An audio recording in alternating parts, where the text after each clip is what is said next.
गोपीजन वल्लभ गिरिवरधारी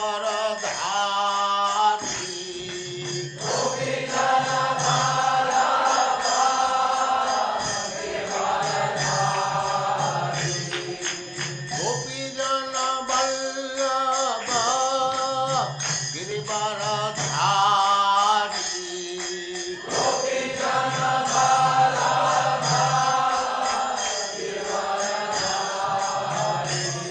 जय राधा माधव कुंज बिहारी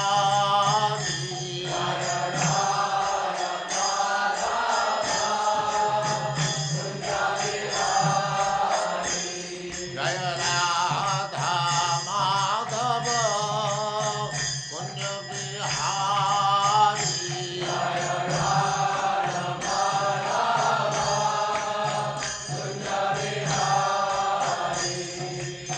गोपीजन वल्लभ गिरिवरधारी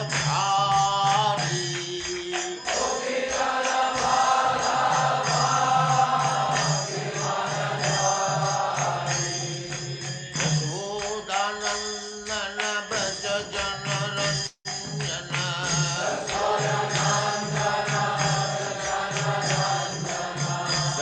यशोदानंदन व्रज जनरंजन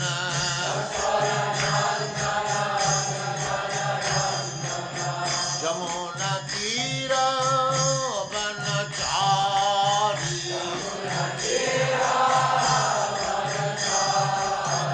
यमुना तीर वनचारी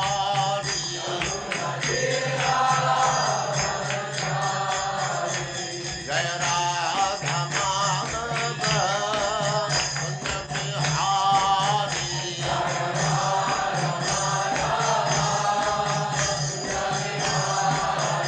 जय राधा माधव कुंज बिहारी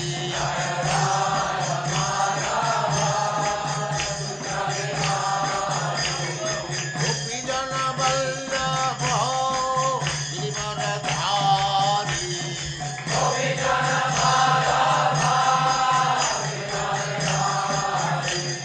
गोपीजन वल्लभ गिरिवरधारी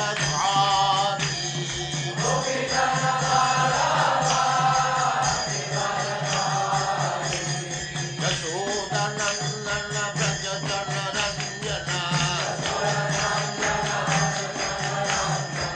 यशोदानंदन व्रज जनरंजन यमुना तीर वनचारी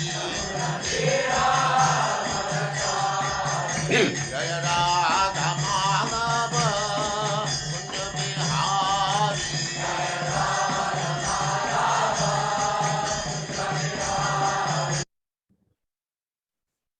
ओम नमो भगवते वासुदेवाय। ओम नमो भगवते वासुदेवाय। ओम नमो भगवते वासुदेवाय। ओम नमो भगवते वासुदेवाय। ओम नमो भगवते वासुदेवाय। ओम नमो भगवते वासुदेवाय। नारायणं नमस्कृत्य नारायणं नमस्कृत्य नरं चैव नरोत्तमं नरं चैव नरोत्तमं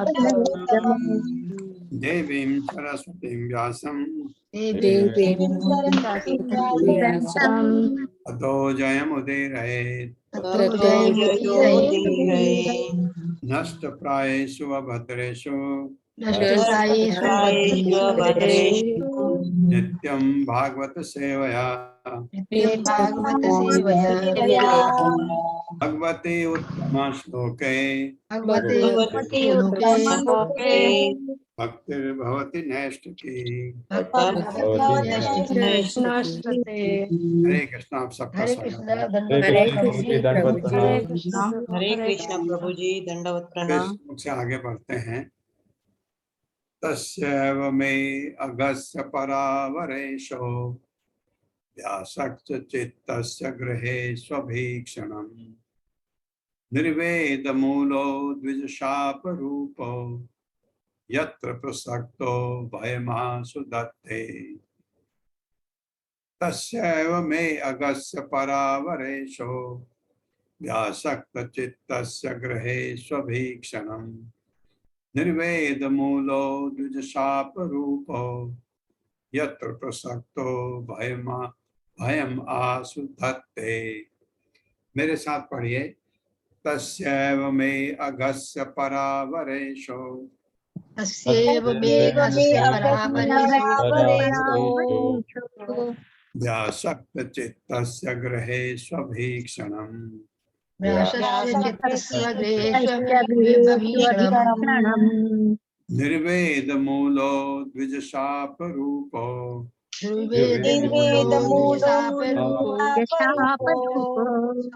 यत्र प्रसक्तो भयमाशु धत्ते। यत्र प्रसक्तो भयमाशु धत्ते। शब्दार्थ तस्य उसका एव निश्चय ही में मेरा अगस्य पापी का परा दिव्य अवर संसारी ईशः नियंता भगवान व्यासक्त अत्यधिक आसक्त चित्तस्य मन का गृहेषु घरेलू मामलों में अभीक्षणम सदैव निर्वेद मूलः वैराग्य का कारण द्विज शाप ब्राह्मण द्वारा दिया गया शाप रूपः के रूप में यत्र जहाँ प्रसक्तः प्रभावित भयम भय आशु शीघ्र धरते घटित होते हैं। आध्यात्मिक तथा प्राकृत जगतों के नियंता भगवान ने ब्राह्मण शाप के रूप में मुझ पर अत्यंत कृपा की है। परीक्षित महाराज कह रहे हैं, गृहस्थ जीवन में अत्यधिक आसक्त रहने के कारण मुझे बचाने के लिए भगवान मेरे समक्ष इस तरह प्रकट हुए हैं। वाह, क्या सोच है भक्त की कि मैं भयवश अपने आप को संसार से विरक्त कर लूं। ये इतनी तकलीफ में, जबकि 7 दिन के अंदर, कृपया अपने को म्यूट करके रखें, क्लास को डिस्टर्ब न करें। इतने जब 7 दिन के अंदर मृत्यु होनी है, उसमें भी वो भगवान को धन्यवाद दे रहे हैं कि आपने मेरे लिए ऐसा किया। एक राजा, महान राजा, जिसके पास सारे ऐश्वर्य हैं, सारा राज्य है, सारी प्रजा है, जो उनको पूजा, भगवान की तरफ पूजा करती है, वो सब सुख है, लेकिन वह अब विरक्त के पद पर क्या कह रहे हैं? आध्यात्मिक तथा प्राकृत जगतों के नियंता भगवान ने ब्राह्मण शाप के रूप में मुझ पर अत्यंत कृपा की है, क्योंकि ये भगवान की ही लीला है कि ब्राह्मण बालक ने मुझे शाप दिया। क्या कह रहे हैं? गृहस्थ जीवन में अत्यधिक आसक्त रहने के कारण, क्योंकि जब राजा होता है तो गृहस्थ जीवन में भी है, प्रजा, गृहस्थ का मतलब उनकी प्रजा भी है, जिनके कामों में वो बहुत आसक्त हो गए थे। मुझे बचाने के लिए भगवान ने मेरे समक्ष इस तरह प्रकट हुए हैं कि मैं भयवश, भय से अपने आप को संसार से विरक्त कर लूं। तो एक्चुअली हमको मरने से पहले अगर इस संसार से हम विरक्त नहीं हुए तो फिर हम 84 लाख में घूमते हैं। तो वो कह रहे हैं भगवान ने कृपा की मेरे ऊपर। मेरे साथ पढ़िए। आध्यात्मिक तथा प्राकृत जगतों के नियंता प्राकृत जगतों के नियंता भगवान ने ब्राह्मण शाप के रूप में मुझ पर अत्यंत कृपा की है। गृहस्थ जीवन में अत्यधिक आसक्त रहने के कारण मुझे बचाने के लिए भगवान मेरे समक्ष इस तरह प्रकट हुए हैं कि मैं भयवश अपने आप को संसार से विरक्त कर लूं। संसार से विरक्त कर लूं। हाँ, ये हरे कृष्णा। भगवान ने ऐसी सिचुएशन पैदा कर दी कि वो संसार से विरक्त हो रहे हैं। तो कहते हैं भगवान की कृपा है मेरे ऊपर, क्योंकि मैं तो चीजों से आसक्त था। ये कह रहे हैं परीक्षित महाराज। तात्पर्य हरे कृष्ण पल्लवी माता जी। हरे कृष्ण माता जी। हरे कृष्ण प्रभु जी। तात्पर्य श्रील प्रभुपाद जी द्वारा। श्रील प्रभुपाद जी की जय। महाराज परीक्षित यद्यपि महान भक्त पांडवों के परिवार में उत्पन्न हुए थे और यद्यपि उन्हें भगवान का सानिध्य प्राप्त करने के लिए दिव्य आसक्ति की शिक्षा प्राप्त थी, तो भी उन्हें संसारी गृहस्थ जीवन का आकर्षण इतना प्रबल लग रहा था कि उन्हें भगवान की योजना द्वारा विलग किया जाना पड़ा। भगवान विशिष्ट भक्त के लिए ही ऐसी प्रत्यक्ष कार्यवाही करते हैं। महाराज परीक्षित ब्रह्मांड भर से आए श्रेष्ठ अध्यात्मवादियों की उपस्थिति से इसे समझ सके। भगवान अपने भक्तों के साथ निवास करते हैं, अतएव बड़े बड़े संतों की उपस्थिति भगवान की उपस्थिति की सूचक थी।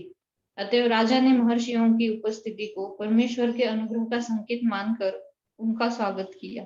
हरे कृष्णा प्रभु। बहुत बढ़िया। भगवान के महान भक्त उपस्थित थे उस सभा में, जहां पर गंगा नदी के किनारे, जहां ये बैठ गए कि अंतिम में भगवान के बारे में ही कथा सुनना चाहता हूँ। ये उन्होंने सोचा था, ये नहीं सोचा था कि ये शुक मुनि आ जाएंगे वहां, ये नहीं सोचा था, लेकिन वो इसलिए वहां बैठे। तो जब उनको लगा कि ये इतने बड़े बड़े भगवान के भक्त आए, इसका मतलब भगवान आ गए। भगवान का अगर कोई प्रतिनिधि आपके सामने आता है, भगवान का कोई महान भक्त आपके घर में आ जाता है, तो इसका मतलब भगवान आ गए आपके घर में। आपका घर, मैं कहता हूं ना बार बार, तीर्थ स्थान बन जाता है। ये है। तो यहाँ पर तो इतने बड़े बड़े भक्त लोग, इतने बड़े बड़े लोग, देवर्षि नारद है, आपके जो कल हमने पढ़ा था, पराशर मुनि हैं, व्यासदेव के पिता खुद व्यासदेव हैं जिन्होंने भागवतम लिखी है, ये शुक मुनि, सुखदेव गोस्वामी के पिताजी हैं। तो ऐसे बड़े बड़े लोग वहां इकट्ठे हो गए। तो उनको लग गया कि भगवान की कृपा है, ये ऐसे वो सोच रहे हैं। भगवान का भक्त ऐसे सोचता है। 15वां श्लोक है, तमोपयातम प्रतियन्तु विप्रा गंगा च देवी धृत्यतम ईशे द्विजोपसृष्टः कुहकस्तक्षको वा दशत्वलं गायत् विष्णुगाथा। तमोपयातम, तम्मा उपयातम, तमोपयातम प्रतियन्तु विप्रा गंगा च देवी धृतचित्तम ईशे द्विजोपसृष्टः कुहकस्तक्षको वा दशत्वलं गायत् विष्णुगाथा। मेरे साथ पढ़िए। तमोपयातम प्रतियन्तु विप्रा तमोपयातं प्रतियन्तु विप्रा गंगा च देवी धृतचित्तमीशे गंगा च देवी धृतचित्तमीशे द्विजोपसृष्टः कुहकस्तक्षको वा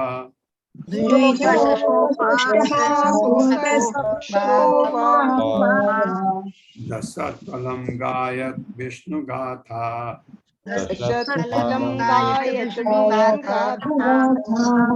अब विष्णु गाथा, विष्णु की कथा के बारे में सिर्फ वही सुनना चाहते हैं। शब्दार्थ है तम, इस कारण माँ मुझको उपयातम, शरणागत को, प्रतियंतु स्वीकार करें, विप्रा हे ब्राह्मणों, गंगा गंगा माता, च भी देवी भगवान की प्रत्यक्ष प्रतिनिधि, धृत धारण किया, चित्तम हृदय, ईशे भगवान में, द्विज उपशिष्ट ब्राह्मण द्वारा उत्पन्न, कुह कह चमत्कार, तक्षक तक्षक नाग, वा या दशत काटे, अलम अविलंब गायत, कृपया गाते रहें विष्णु गाथा, विष्णु के कार्यों की कथा। हे ब्राह्मणों, आप मुझे पूर्ण रूप से शरणागत के रूप में स्वीकार करें और भगवान की प्रतिनिधि स्वरूपा गंगा, माँ गंगा भी मुझे इसी रूप में स्वीकार करें, क्योंकि मैं पहले से अपने हृदय में भगवान के चरण कमलों को धारण किए हूँ। क्योंकि ये होती है स्थिति, त्याग दिया सारा संसार, पूरा हृदय जो है भगवान के चरण कमलों में है।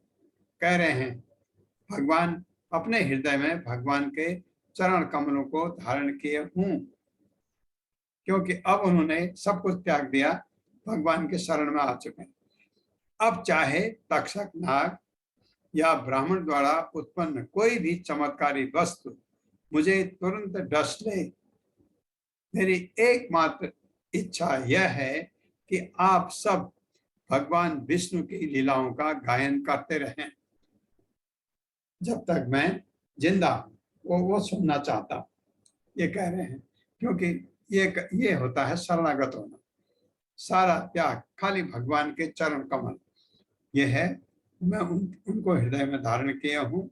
आप कृपया उनके गाथाएं, लीलाओं का गायन करते रहें, और गंगा माँ भी मुझे ऐसे ही स्वीकार करें, ऐसे कह रहे हैं। मेरे साथ पढ़िए। हे ब्राह्मणों, हे ब्राह्मणों, आप मुझे पूर्ण रूप से शरणागत के रूप में शरणागत के रूप में स्वीकार करें, और भगवान की प्रतिनिधि स्वरूपा माँ गंगा भी मुझे इसी रूप में स्वीकार करें, क्योंकि मैं पहले से अपने हृदय में भगवान के चरण कमलों को धारण किए हूँ।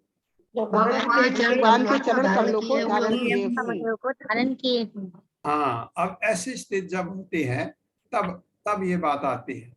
अब चाहे तक्षक नाग, या ब्राह्मण द्वारा कोई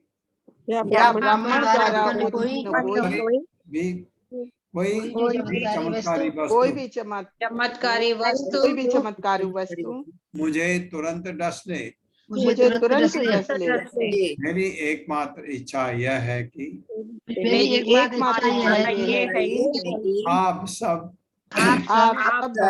भगवान विष्णु की लीलाओं का गायन करते रहें।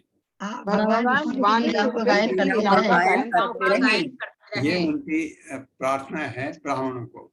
ये होता है जब आप भगवान के चरण कमलों में अपने को शरणागत हो जाते हैं भगवान के, भय गायब। अब तक्षक काटे, कोई और चीज से उनको कोई चमत्कारी वस्तु डस ले ब्राह्मण द्वारा, उनको अब चिंता नहीं, डर है ही नहीं, क्योंकि अब वो हो गए कैंडिडेट भगवत धाम जाने के। तात्पर्य माता जी, हरे कृष्णा। हरे कृष्ण। जिम्मी कोई परमेश्वर का चरण कमलों में पूर्ण रूप से समर्पित हो जाता है तो वो मृत्यु से तनिक भी भयभीत नहीं होता। गंगा नदी के तट पर भगवत भक्त की उपस्थिति से तथा महाराज परीक्षित द्वारा भगवान के चरण कमलों में पूर्ण शरणागति से उत्पन्न वातावरण इस बात की गारंटी थी कि राजा भगवत धाम वापस जा रहे हैं। इस तरह ये मृत्यु के भय से सर्वदा मुक्त हो गए। ये तो मैं आपको कह रहा था, वही प्रभुपाद भी लिख रहे हैं कि अगर आप शरणागत हो जाते हैं वास्तविक रूप से, आप में तो भय रहता ही नहीं है, क्योंकि अब तो भगवान के साथ है ना, तो भय का तो कोई प्रश्न नहीं उठता है। तो जैसे एक छोटा बालक अपने पिता के गोद में है या पिता का हाथ पकड़े हुए है तो डर नहीं रहता है उसको, और ये तो भगवान के शरण में जा चुके हैं। और ये भी जैसा उन्होंने बताया कि मेरे हृदय में भगवान के चरण कमलों को मैं धारण किए हुए हूँ, मैं सारे संसार से विरक्त ले चुका हूँ। तो क्या है वो? ये शरणागत है। सर्वधर्मान परित्यज्य माम एकम शरणं व्रज अहम त्वाम सर्व पापेभ्यो मोक्षयिष्यामि मा शुचा। भगवान ने कहा है ना 18वें अध्याय के 66वें श्लोक में। तो वही चीज इन्होंने की है अभी परीक्षित महाराज ने। जैसे हम ये कहते हैं परीक्षित महाराज भगवान के भक्त थे, भगवान के भक्त थे, लेकिन राजा थे। राजा का क्या होता है, दरबार होता है, राजा की अपनी बहुत सुंदर पत्नियां होती हैं, राजा की के घोड़े होते हैं, राजा का ये बल होता है, वो बल होता है जिनसे उसका लगाव होता है। जैसे राजा है, इतने घोड़े हैं, कोई घोड़ा राजा सवारी करता होगा और उस घोड़े से राजा का लगाव होता है, उसी घोड़े में जाता है। यही चीज उनके बहुत चीजों में होती है, वही कोई तलवार से उसका लगाव होता है। तो ये राजा के साथ होता है ऐसा एक चीज। दूसरा, राजा जब राज्य करता है तो जैसे कली को दंड दिया उन्होंने, तो ये राजा रजोगुण में बेचा चला जाता है। अब वो कहते हैं भगवान की कृपा हुई, क्योंकि मैं चीजों से आसक्त था और भगवान ने मुझे ये रूप करके मुझे संसार से विरक्त दिला दी। वो कह रहे हैं कोई नहीं, सारा चीज त्याग दिया। ये होता है भगवान का असली भक्त, जिसे अनन्य भक्त कहते हैं, भगवान का शुद्ध भक्त ऐसा होता है। जैसे उसको मौका मिला संसार से विरक्ति और भगवान के चरणों में शरणागत कर ले लिया। 16वां श्लोक है, पुनश्च भूयात् भगवते अनन्ते रतिः प्रसंगश्च तदाश्रयेषु महत्सु याम् उपयामि सृष्टिम् नेत्रस्तु सर्वत्र नमो द्विजेभ्यः। ब्राह्मण को फिर नमस्कार कर रहे हैं। पुनश्च भूयात् भगवती अनन्ते रतिः प्रसंगश्च तद आश्रयेषु महत्सु याम् उपयामि सृष्टिम् मैत्रस्तु सर्वत्र नमो द्विजेभ्यः। मेरे साथ पढ़िए, पुनश्च भूयात् भगवती अनन्ते भगवन्ते अनन्ते रतिः प्रसंगश्च तदाश्रयेषु रतिः प्रसंगश्च महत्सु याम् उपयामि सृष्टिम् मैत्रस्तु सर्वत्र नमो द्विजेभ्यः।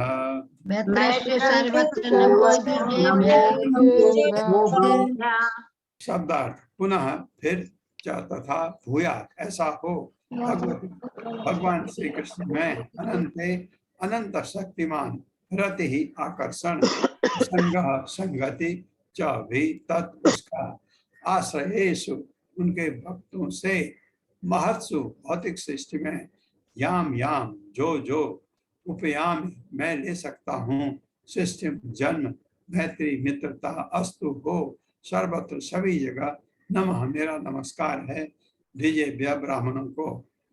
मैं आप समस्त ब्राह्मण को पुनः नमस्कार करके यही प्रार्थना करता हूँ कि यदि मैं इस भौतिक जगत में फिर से जन्म लूं तो अनंत भगवान कृष्ण के प्रति मेरी पूर्ण आसक्ति हो, उनके भक्तों की संगति प्राप्त हो और समस्त जीवों के साथ मैत्री भाव रहे। ये भगवान का परम भक्त के गुण होते हैं।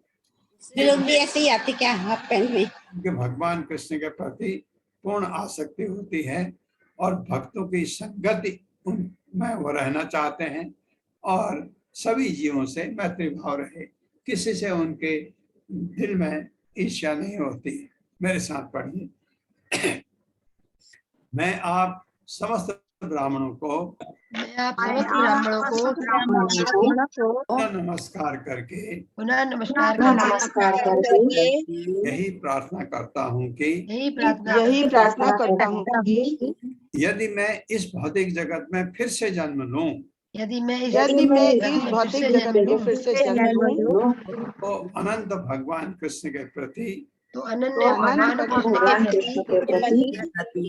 पूर्ण आसक्ति हो मेरी मेरी पूर्ण आसक्ति हो, उनके भक्तों की संगति प्राप्त हो उनके भक्तों की उनके संगति भक्तों की प्राप्त संगति प्राप्त हो, और समस्त जीवों के साथ मैत्री भाव रहे। और समस्त और समस्त जीवों के साथ जीवों के साथ मैत्री भाव रहे। हाँ, ऐसा ऐसे ऐसे जिसको मिले, कोई जन्म मिले, ये गुण उसमें हूँ, भगवान में आसक्ति हो, भगवान कृष्ण के भक्तों की संगत में रहे और जीवों से मैत्री भाव रहे, तो इसका मतलब ये कोई योगी है जो अब जन्म नहीं लेगा। ये ऐसे गुण तब आते हैं जब किसी का योग भ्रष्ट हुआ रहता है पिछले जन्म में, इस जन्म में वो ऐसे गुण आते हैं उसमें। ऐसा व्यक्ति जैसा ये कह रहे हैं, मैं ऐसा हो मेरे साथ अगर मैं फिर से जन्म लूं, ये गुण जब आते हैं तो ऐसा व्यक्ति दोबारा जन्म नहीं लेता। तात्पर्य सुमन अग्रवाल माता जी। हरे कृष्णा प्रभु जी, हरे कृष्णा सभी को। तात्पर्य श्रील प्रभुपाद जी की जय। श्रील प्रभुपाद जी के द्वारा महाराज परीक्षित ने यहाँ पर यह बताया है कि भगवत भक्त एक ही मात्र परिपूर्ण जीव होता है। भगवत भक्त किसी का शत्रु नहीं होता, भले ही उसके अनेक शत्रु हों। भगवत भक्त भक्तों की संगत में नहीं रहना चाहता, यद्यपि उनसे उसकी शत्रुता नहीं होती, वह भगवत भक्तों की ही संगति चाहता है। वह सर्वथा स्वाभाविक है, क्योंकि समान विचारकों में ही मैत्री संभव है और भक्त का सबसे महत्वपूर्ण कार्य है समस्त जीवों के पिता भगवान श्री कृष्ण में पूर्ण अनुरक्ति। इस प्रकार से एक पिता का अच्छा बेटा अपने समस्त भाइयों से मित्रवत आचरण करता है, उसी प्रकार भगवान भक्त परम पिता भगवान श्री कृष्ण का अच्छा बेटा होने के कारण अन्य समस्त जीवों को अपने परम पिता से संबंधित देखता है। वह अपने पिता के उदंड पुत्रों को सभ्य बनाकर उनसे ईश्वर के परम पितृत्व को स्वीकार कराने का प्रयास करता है। महाराज परीक्षित निश्चित रूप से भगवत धाम वापस जा रहे थे, किंतु यदि उन्हें ना भी जाना होता तो भी उन्होंने जिस तरह के जीवन के लिए प्रार्थना की है वह भौतिक जगत के लिए परम पूर्ण विधि है। शुद्ध भक्त कभी ब्रह्मा जैसे महापुरुषों का साथ भी नहीं चाहता, उसे तो क्षुद्र जीव की ही संगति पसंद है, बशर्ते कि वह भगवत भक्त हो। जैसे आप पढ़ते हैं बार बार, जो भक्त होता है उसको वो अलग अलग अकेले में बैठना चाहता है। क्यों? क्योंकि जनसंग से उसको खतरा होता है। अगर आप भक्ति में बहुत आगे बढ़ जाते हैं और अगर आप अपने पुराने मित्रों को मिलना चाहते हैं तो कहेंगे अरे आपको मिलेंगे, गले लगेंगे, कहाँ हो, क्या हो, कि कहाँ थे अभी तक, ये है मेरा, ये हो गया, ये मेरा ये हो गया, मेरा ये हो गया, ये हो गया। ये सब संसार की बात है जिससे आपका कोई मतलब ही नहीं है, क्योंकि आप सब चीज अब भगवान से जुड़ गए हैं तो सांसारिक चीजों से आपका अलगाव होने लगता है। इसीलिए भगवत भक्त जो है जनसंग त्यागता है। जब जनसंग का मतलब लोगों को, किसको? लोगों को, भगवान भक्तों को नहीं। भक्त आएंगे तो उनके साथ हो लेगा। प्रभुपाद ने बताया है, क्योंकि एक जैसे विचार होते हैं, समभाव होते हैं तो मित्रता अच्छी होती है। हम लोगों के भौतिक जगत में भी ऐसा होता है, लेकिन वो अगर भगवत भक्तों का संग रहेगा, उनसे दोस्ती रहेगी तो उनका समय बर्बाद नहीं होता। कोई भी समय एक सेकंड भी बर्बाद नहीं होता।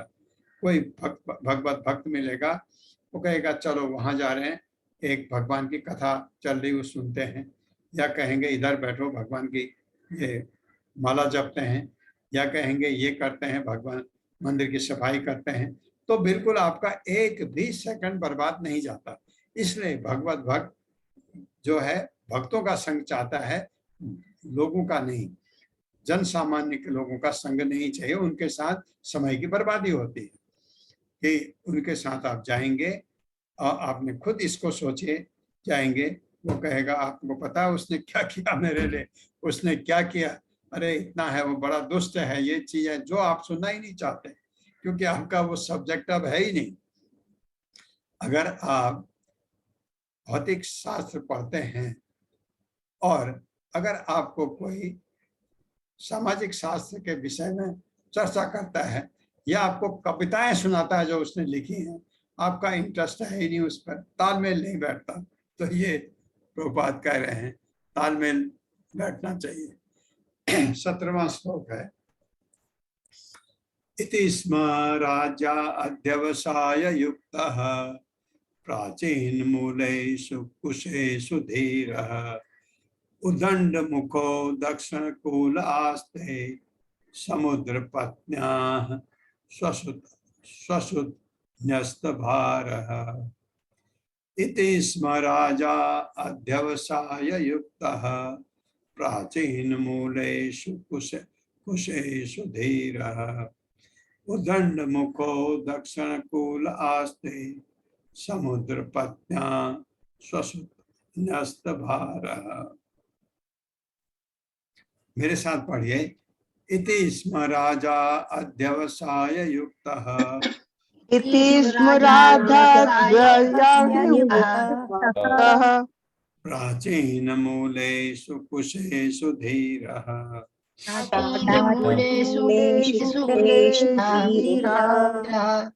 उदंड मुखो दक्षिण कूल आस्ते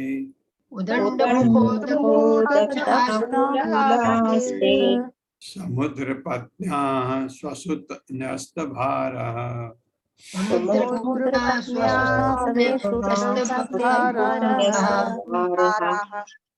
शब्दार्थ इति इस प्रकार स्म भूतकाल के ये प्रयोग राजा राजा अध्यवसाय धीरज युक्त लगे हुए प्राचीन पूर्वी मूलेषु जड़ के समेत कुशेषु उस घास से बने आसन पर धीर आत्मसंयमी उदंड मुख उत्तराभिमुख दक्षिणी कूले किनारे पर आस्ते स्थित समुद्र की पत्नी गंगा स्व अपना सुत पुत्र न्यस्त त्यागा हुआ भार प्रशासन का भार। अनुवाद है, पूर्ण आत्मसंयम से महाराजा परीक्षित पूर्वाभिमुख जड़ों वाले कुशों से बने हुए गंगा के दक्षिणी तट पर रखे आसन पर बैठ गए और उन्होंने अपना मुख उत्तर की ओर कर लिया। इसके पूर्व उन्होंने अपने साम्राज्य का सारा भार अपने पुत्र को सौंप दिया था। राजा थे, ऐसे छोड़ के नहीं भाग सकते। राजा को अपने पुत्र को सौंप करके सारा राज्य मुक्त हो गए। मेरे साथ पढ़िए। इसमें जो बताया गया है पूर्वाभिमुख, पूर्व की तरफ मुख किसका है? जो कुशा घास है उसके जड़ों का। ये मेरे साथ पढ़े। पूर्व आत्म संयम से महाराजा परीक्षित महाराज परीक्षित पूर्वाभिमुख जड़ों वाले कुशों के बने हुए गंगा के दक्षिणी तट पर रखे आसन पर बैठ गए और उन्होंने अपना मुख उत्तर की ओर कर लिया। इसके पूर्व उन्होंने अपने साम्राज्य का सारा भार अपने पुत्र को सौंप दिया था। हाँ, इनके 4 पुत्र थे। बड़े पुत्र का नाम था जन्मेजय को सौंप करके ये आ गए मुक्त, सारे संसार से कोई लेना देना नहीं। तात्पर्य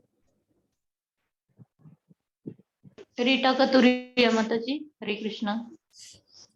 हरे कृष्णा माता जी। हरे कृष्णा प्रभु जी। हाँ, पढ़िए माता। शीला प्रभुपाद जी की जय। शीला प्रभुपाद जी के द्वारा तात्पर्य। गंगा नदी समुद्र पत्नी के रूप में विख्यात है। कुश का बना आसन पवित्र माना जाता है। यदि उसे जड़ समेत भूमि से उखाड़ा गया हो और यदि उसकी जड़ें पूर्व की हो और हो तो उसे शुभ माना जाता है। आध्यात्मिक सफलता के लिए उत्तराभिमुख होना और भी अनुकूल होता है। महाराज परीक्षित ने घर छोड़ने के पूर्व प्रशासन का भार अपने पुत्र को सौंप दिया था। इस तरह समस्त परिस्थितियां उनके अनुकूल थी। हरे कृष्णा प्रभु जी, हरे धन्यवाद। कृष्ण। 18वां श्लोक है, एवं च तस्मिन् नरदेव देवे प्रायोपविष्टे दिवि देव संगाः प्रशस्य भूमौ व्यकिरन् प्रसूने मुदा मुहुर्दुन्दुभयश्च नेदुः। एवं च तस्मिन् नरदेव देवे प्रायोपविष्टे दिवि देव संगाः प्रशस्य भूमौ व्यकिरन् प्रसूने मुदा मुहुर्दुन्दुभयश्च नेदुः। मेरे साथ पढ़िए, एवं च तस्मिन् नरदेव देवे एवं च तस्मिन् नरदेव देवा आयोपविष्टे दिवि देव संगाः प्रायोपविष्टे दिवि देव प्रायोपविष्टे संगाः दिवि देव संगाः प्रशस्य भूमौ व्यकिरन् प्रसूने प्रशस्य भूमौ प्रशस्य भूमौ व्यकिरन् प्रसूने मुदा मुहुर्दुन्दुभयश्च नेदुः। मुदा मुहुर्दुन्दुभयश्च नेदुः। शब्दार्थ, एवं इस प्रकार, च तथा, तस्मिन् उसमें, नर देव देवे राजा में, प्राय उपविष्टे आमरण उपवास में लगा, दिवी आकाश में, देव देवता संगा सबके सब, प्रशस्य कार्य की प्रशंसा करके, भूमौ पृथ्वी पर, व्यकिरण बरसाया, प्रसूनय पूर्व से, मुदा प्रसन्न होकर, मुहुः निरंतर, दुन्दुभयः दैवी ढोल, च भी नेदुः बजाए गए। इस प्रकार महाराज परीक्षित आमरण उपवास करने के लिए बैठ गए। स्वर्गलोक के सारे देवता राजा के इस कार्य की प्रशंसा करने लगे और हर्ष विभोर होकर पृथ्वी पर निरंतर पुष्प वर्षा करने लगे तथा दैवी नगाड़े बजाने लगे। ये देवता लोग प्रसन्न हो गए परीक्षित महाराज के इस आमरण अनशन पर बैठने के लिए। मेरे साथ पढ़िए, इस प्रकार महाराज परीक्षित आमरण उपवास करने के लिए बैठ गए। आमरण उपवास करने के लिए बैठ गए। स्वर्गलोक के सारे देवता स्वर्गलोक के सारे देवता राजा के इस कार्य की प्रशंसा करने लगे। राजा की इस कार्य की प्रशंसा करने लगे और हर्ष विभोर होकर पृथ्वी पर निरंतर पुष्प वर्षा करने लगे तथा दैवी नगाड़े बजाने लगे। हाँ, स्वर्ग में दैवी नगाड़े बज रहे हैं, इनके लिए तात्पर्य। शकुंतला पवार माता जी, हरे कृष्णा। हरे कृष्णा प्रभु जी, दंडवत प्रणाम। हरे कृष्णा सभी को। श्रील प्रभुपाद की जय। तात्पर्य श्रील प्रभुपाद द्वारा महाराज परीक्षित के काल तक भी अंतर्ग्रहीय यातायात था और महाराज परीक्षित के मोक्ष प्राप्ति हेतु किए जाने वाले आमरण उपवास की खबर आकाश में उच्च लोकों तक फैल गई, जहाँ बुद्धिमान देवता रहते हैं। देवता गण मनुष्यों की अपेक्षा अधिक समृद्धशाली होते हैं, लेकिन वे सभी परमेश्वर की आज्ञाओं के पालक हैं। स्वर्ग लोक में एक भी नास्तिक नहीं है। इस तरह पृथ्वी के किसी भगवत भक्त की वे प्रशंसा करते हैं और महाराज परीक्षित से तो वे अत्यधिक हर्षित थे। अतः उन्होंने पुष्पों की वृष्टि करके तथा दैवी नगाड़े बजाकर उनका सम्मान किया। कोई भी देवता किसी भक्त को भगवत धाम जाते देखकर हर्षित होता है। वह भगवत भक्त से सदा प्रसन्न रहता है, यहाँ तक कि वह अपनी आधी दैविक शक्ति से भक्तों की सभी प्रकार से सहायता करता है सॉरी प्रभु, और उनके कार्यों से भगवान प्रसन्न होते हैं। जिस प्रकार भगवान, देवता तथा पृथ्वी पर स्थित भगवत भक्त के बीच पूर्ण सहयोग की अदृश्य श्रृंखला बनी हुई है। बनी हरे हुई कृष्णा है। प्रभु जी, बहुत धन्यवाद। अच्छा, बहुत अच्छा लिखा है। भगवान का भक्त, अगर कोई भक्त, जैसे आप भक्त हैं, आपने किसी को कृष्ण भक्ति में लाए, कृष्ण भावनामृत में लाए, और आपने देखा कि वो हर तरक्की करके भक्ति में बहुत आगे बढ़ गया है, आपको हमेशा खुशी होती है। अगर आप भक्ति कर रहे हैं, आपको ईर्ष्या नहीं होती। आपने देखा कि सबसे भगवान की परम भक्त गोपियां थी। गोपियां एक दूसरे से ईर्ष्या नहीं करती थी। सारी गोपियां ये जानती थी कि राधा को भगवान बहुत ज्यादा प्यार करते हैं, तो गोपियां राधा को ऐसे सजाने की कोशिश करती थी कि भगवान और आकर्षित हो जाए उसकी तरफ। ऐसा नहीं कि आज भगवान मेरी तरफ आकर्षित हो, राधा की तरफ नहीं, ये नहीं था। ये होता है भक्तों का गुण। और अगर कोई भक्त हम लोगों में से अगर बहुत तरक्की कर लेता है, भगवान का अनन्य भक्त बन जाता है, हमको बड़ी खुशी होती है, क्योंकि ये भक्त के गुण हैं। तो ये जो देवता लोग हैं, ये बड़ा अच्छा प्रभुपाद ने लिखा है कि स्वर्ग लोक में जितने भी देवता लोग हैं, कोई नास्तिक नहीं है। हर एक भगवान की भक्ति करता है, भगवान को प्रणाम करता है। ये बात अवश्य है कि स्वर्ग में ऐश्वर्य बहुत ज्यादा है, तो ऐश्वर्य जहां होता है तो वहां पूर्ण भक्ति में आना थोड़ा मुश्किल होता है। जैसे देवता लोग सतोगुणी होते हैं, वो वैष्णव नहीं बनते। वैष्णव बनने का मतलब तो भगवत धाम चला जाएगा।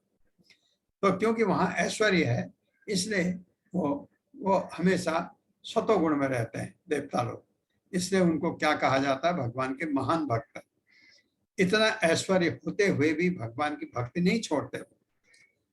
और अगर पृथ्वी लोक में कोई, जैसे प्रहलाद महाराज गए, जैसे ध्रुव गए, जैसे ये हमारे गुरु महाराज गए, उनके गुरु गए, जब वैकुंठ गए होंगे तो उनके ऊपर स्वर्ग के देवता लोग बारिश फूलों की वर्षा करते हैं, खुश होते हैं वो कि भगवान का भक्त अपने धाम वापस जा रहा है। तो ये भक्तों के लक्षण होते हैं। ईर्ष्या नहीं होती। ईर्ष्या होती है अगर, तो आपकी भक्ति में कमी है। तो इसका मतलब आप माला अच्छी तरह जपिए तो ईर्ष्या कभी नहीं होगी। ईर्ष्या खत्म होना ही हमारा ये स्वभाव होना चाहिए। हमको ईर्ष्या होनी ही नहीं चाहिए। किसी से भी आपको ईर्ष्या नहीं होनी चाहिए। ईर्ष्या अगर हो रही है तो हमको अपने को सुधारना है। हमको ईर्ष्या नहीं। तो क्या गुण है भगवान के भक्त का?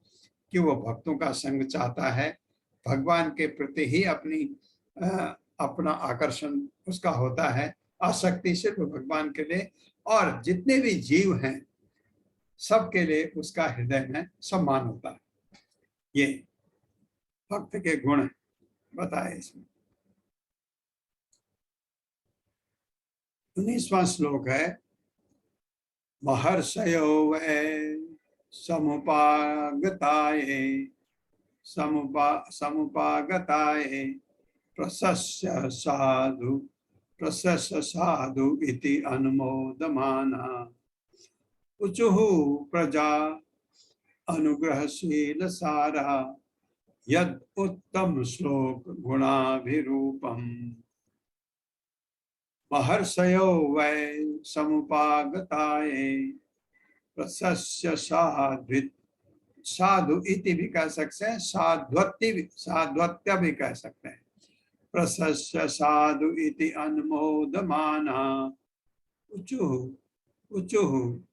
उचुः प्रजा अनुग्रहशील सारा यद उत्तम श्लोक गुणाभिरूपम। मेरे साथ पढ़िए। महर्षयो वै समुपागताये महर्षयो वै समुगातये प्रशस्य साधु इति अनुमोदमानाः अनुमोदमाना चुः प्रजा अनुग्रहशील सारा प्रजानुग्रहशील सारा प्रजानुग्रहशील सारा यद उत्तम श्लोक गुणाभिरूपम् यदि उत्तम श्लोक गुणाभिरूपम् अब महर्षयः महर्षिगण वै सचमुच समुपागता वहां एकत्रित हुए एकत्रित ये जो प्रशस्य प्रशंसा करके साधु बहुत अच्छा इति इस प्रकार अनुमोदमाना अनुमोदित करते हुए उचु कहा प्रजा अनुग्रह जीवों का कल्याण करने शील सारा गुणात्मक रूप से शक्तिमान यद क्योंकि उत्तम श्लोक चुने हुए श्लोकों से प्रशंसित तो भगवान को कहते हैं गुण अभिरूपम दैवी गुणों के समान सुंदर वहां पर एकत्र हुए सारे ऋषियों ने भी महाराज परीक्षित के निर्णय को सराहा और बहुत अच्छा साधु साधु कहकर उन्होंने अपना अनुमोदन व्यक्त किया। स्वभावतः मुनिगण सामान्य लोगों का कल्याण करने के लिए उन्मुख रहते हैं क्योंकि उनमें परमेश्वर के सारे गुण पाए जाते हैं। अतः वे भगवान के भक्त महाराज परीक्षित को देखकर अत्यंत प्रसन्न हुए और इस प्रकार बोले वो अगले श्लोक में आएगा। मेरे साथ पढ़िए। वहां पर एकत्र हुए सारे ऋषियों ने भी महाराज परीक्षित के निर्णय को सराहा और बहुत अच्छा कहकर उन्होंने अपना अनुमोदन व्यक्त किया। स्वभावतः मुनिगण सामान्य लोगों का कल्याण करने के लिए उन्मुख रहते हैं क्योंकि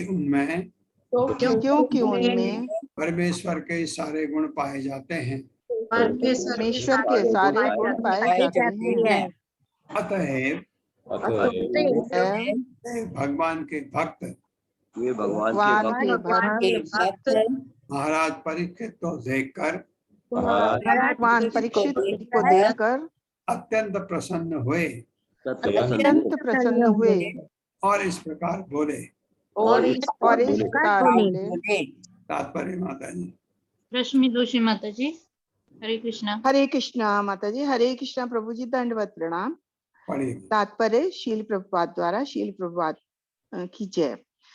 तात्पर्य भक्तिमय सेवा का पद प्राप्त करने पर जीव का प्राकृतिक सौंदर्य बढ़ जाता है। महाराज परीक्षित भगवान कृष्ण के आसक्ति में लीन थे। ये देखकर वहां पर एकत्र सारे ऋषि अत्यंत प्रसन्न थे। उन्होंने साधु साधु कहकर अपनी ओर से अनुमोदन किया। ऐसे ऋषि सामान्य लोगों का कल्याण चाहते रहते हैं और जब वे महाराज परीक्षित जैसे महानुभाव को भक्ति पथ पर अग्रसर होते देखते हैं तो उनके हर्ष की सीमा नहीं रहती और वे अपनी शक्ति में जो है वे सब आशीर्वाद देते हैं। भगवत भक्ति इतनी शुभ है कि सारे देवता तथा ऋषि यहाँ तक कि स्वयं भगवान भी भक्ति से प्रसन्न हो जाते हैं। इसीलिए भक्त को प्रत्येक वस्तु शुभ दिखती है। प्रगतिशील भक्त के मार्ग से सारी अशुभ बातें हटा ली जाती हैं। मृत्यु के समय महर्षियों से भेंट निश्चय ही महाराज परीक्षित के लिए शुभ थी और इस तरह वे ब्राह्मण बालक के तथाकथित श्राप से भी धन्य हो गए। हरे कृष्ण प्रभु जी। बहुत विषम परिस्थिति को विषम परिस्थिति को भगवान का भक्त उसको बदल देता है शुभ में। जैसे ये अगर आप सोचें, महाराज परीक्षित को ब्राह्मण बालक ने 12 साल का सिंगरी ने शाप दे दिया, गुस्से में दे दिया, तो ये इसकी ये लेकर के एक सब्जेक्ट बन सकता था कि सारे लोग उसको कहें कि ये क्या कर दिया, क्या कर दिया, क्या कर दिया। नहीं, उसको इन्होंने, परीक्षित महाराज ने इस तरह मोड़ा उसको कि ये भगवान का आदेश है मेरे लिए। मैं बहुत अपने ग्रस्त में, अपने राज्य में बहुत आसक्त हो चुका था। भगवान ने मुझे ये समय दिया है कि मैं अब इन चीजों से विरक्त करके उनके शरण में चला जाऊं। तो उन्होंने ये सोचा कि भगवान ने मेरे पर कृपा की। ये है भगवान के भक्त के गुण। अगर कोई खराब परिस्थिति आती है उसको वो अच्छी तरह लेता है।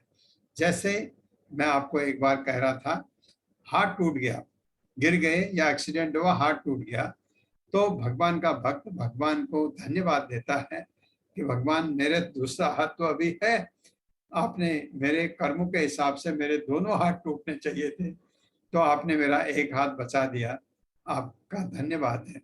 ये करता है भगवान का भक्त, हमेशा ऐसे सोचता है। खराब परिस्थिति को अच्छी परिस्थिति में बदल दिया परीक्षित महाराज ने। परिस्थिति इतनी भयावह थी कि राजा को 7 दिन के अंदर मरना था। उन्होंने अपना आमरण अनशन करके नदी के तट पर सभी ऋषि मुनियों का स्वागत किया। उनसे कहा मुझे आशीर्वाद दें, और गंगा माँ भी मुझे आशीर्वाद दें कि मेरा मन सिर्फ मैं अब भगवान के चरण कमलों पर अपने को लगा चुका। तो ये ऐसा भगवान का भक्त सोचता है।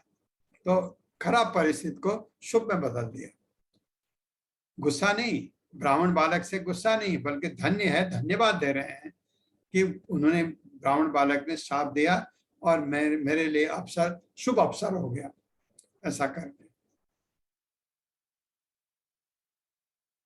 20वां श्लोक है, नवा इदं राजर्षिवर्य चित्रम भवत्सु कृष्णं सनु समनुव्रतेषु ये अध्यासनं राजकिरीटजुष्टं सद्यो जहुर्भगवत् पार्श्वकामा।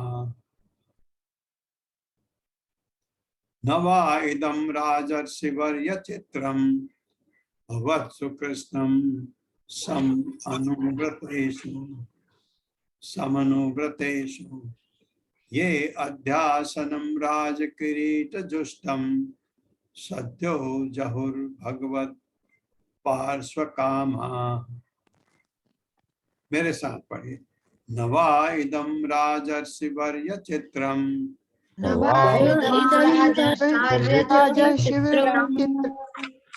वत्सु कृष्णं समनुव्रतेषु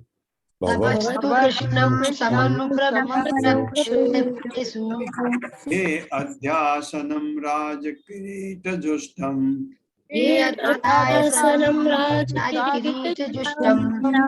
सद्यो जहुर्भगवत् पार्श्वकामा।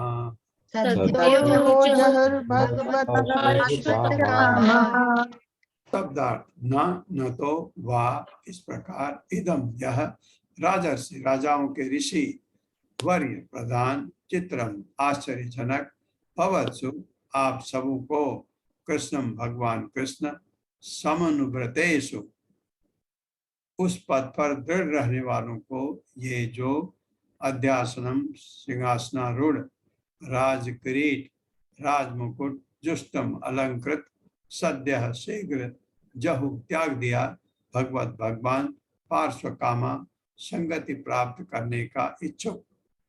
मुनियों ने कहा, हे भगवान श्री कृष्ण की परंपरा का पालन करने वाले पांडुवंशी राजर्षियों के प्रमुख, ये बताया, ये मुनियों ने कहा ऐसा इसको परीक्षित महाराज को। हे भगवान श्री कृष्ण की परंपरा का पालन करने वाले पांडुवंशी राजर्षियों के प्रमुख। यह तनिक भी आश्चर्यप्रद नहीं है कि आप अपना वह सिंहासन जो अनेक राजाओं के मुकुटों से सुसज्जित है, भगवान का नित्य सानिध्य प्राप्त करने के लिए त्याग रहे हैं। इतनी बड़ी चीज। ये मेरे साथ पढ़िए। मुनियों ने कहा, हे भगवान कृष्ण की, हे भगवान श्री भगवान कृष्ण की परंपरा का पालन करने वाले, परंपरा का पालन करने वाले पांडुवंशी राजर्षियों के प्रमुख, पांडुवंशी राजर्षियों के प्रमुख, यह तनिक भी आश्चर्यप्रद नहीं है कि यह तनिक भी आश्चर्यप्रद नहीं है कि आप अपना वह सिंहासन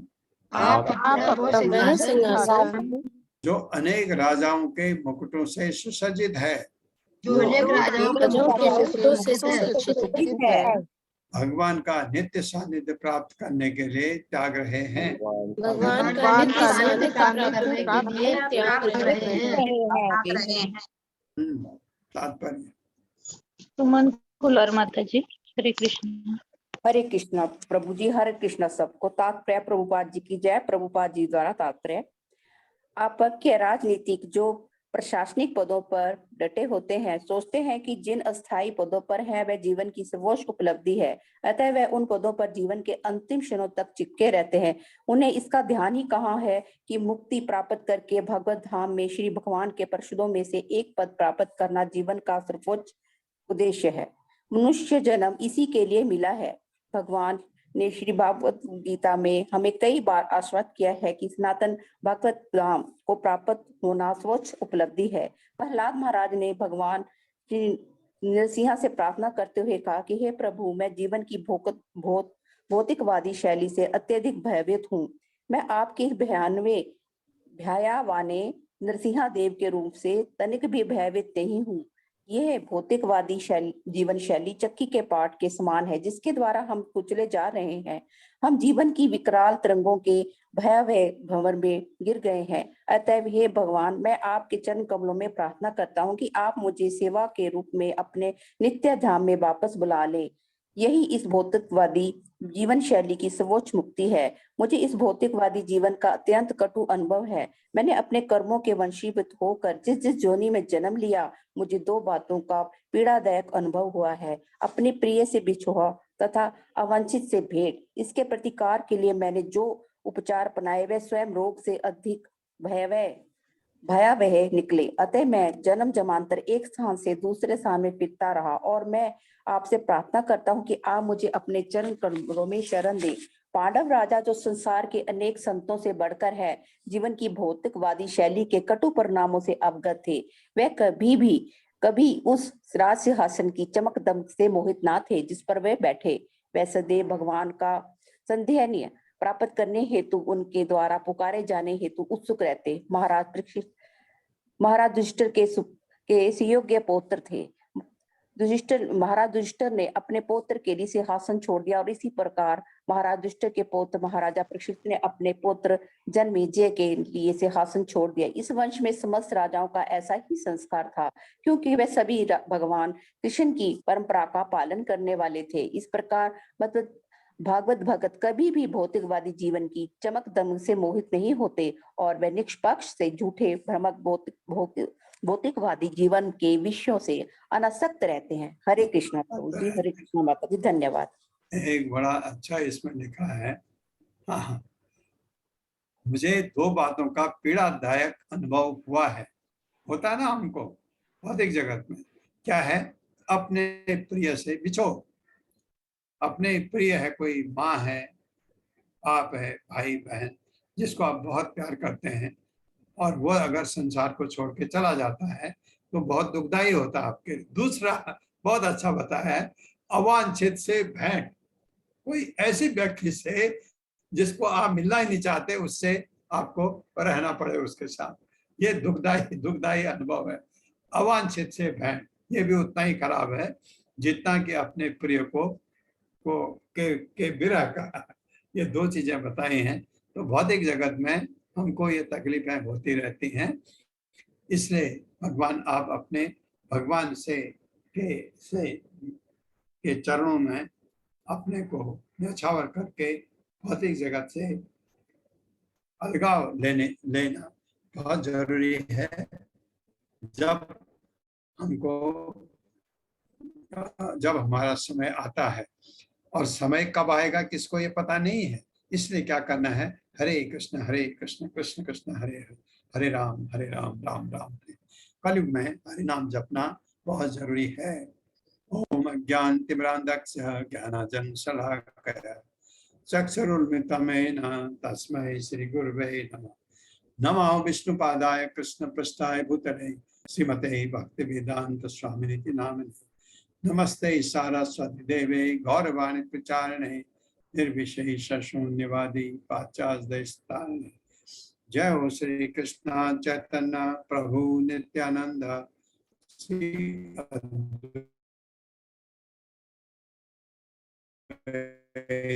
गदाधर शिवाकृष्ण हरे हरे, हरे राम राम राम हरे हरे। हरे कृष्णा रश्मि माता जी, हरे कृष्णा।